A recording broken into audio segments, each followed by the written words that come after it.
Imagine this.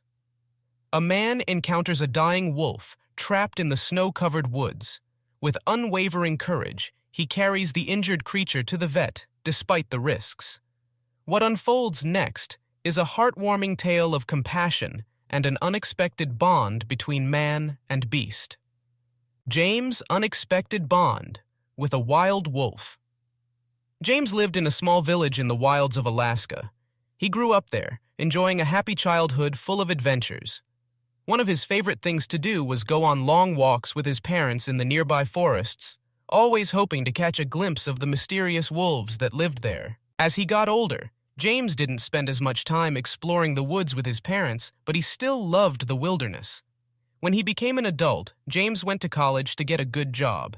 During his time at college, James met Jennifer, who stole his heart. They fell in love, and after they finished their studies, they came back to James's hometown.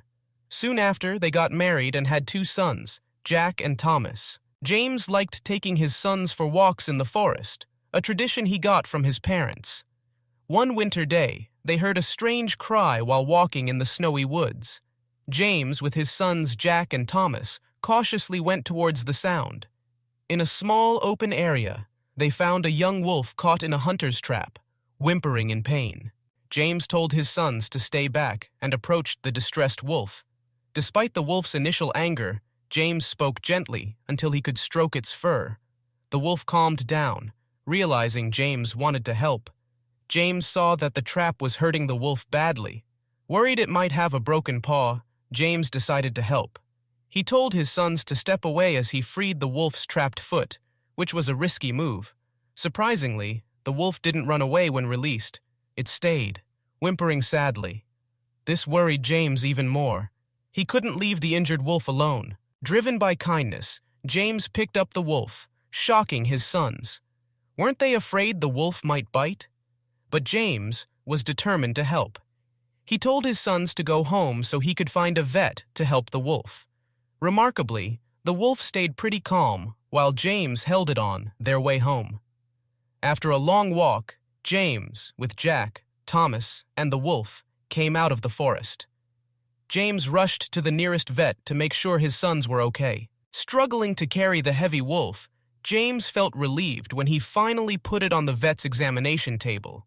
The vet, curious about the unexpected guest, approached cautiously, aware of the potential danger of a wolf, but James insisted on getting the wolf's injured paw checked.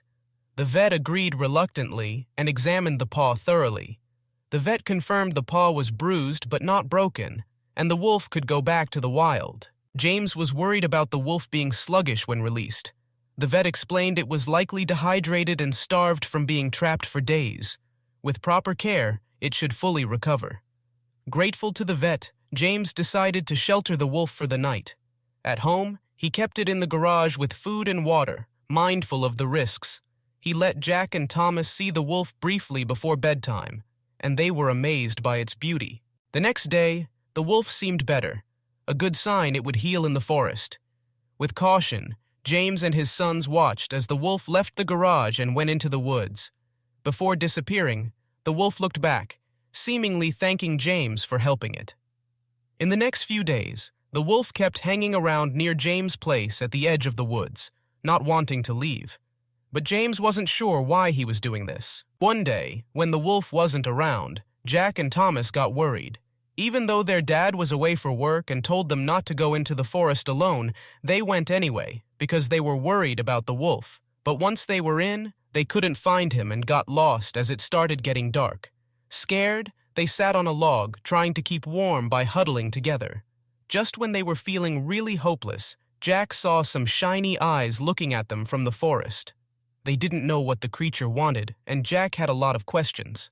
But when it got closer, they realized it was the same wolf James had saved. Jack slowly reached out his hand for the wolf to sniff, and they started to connect.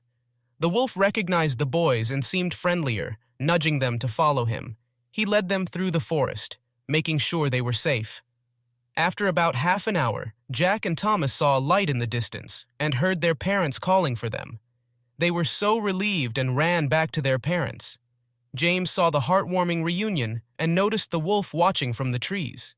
Feeling grateful, James thanked the wolf softly, and he nodded before disappearing into the forest again.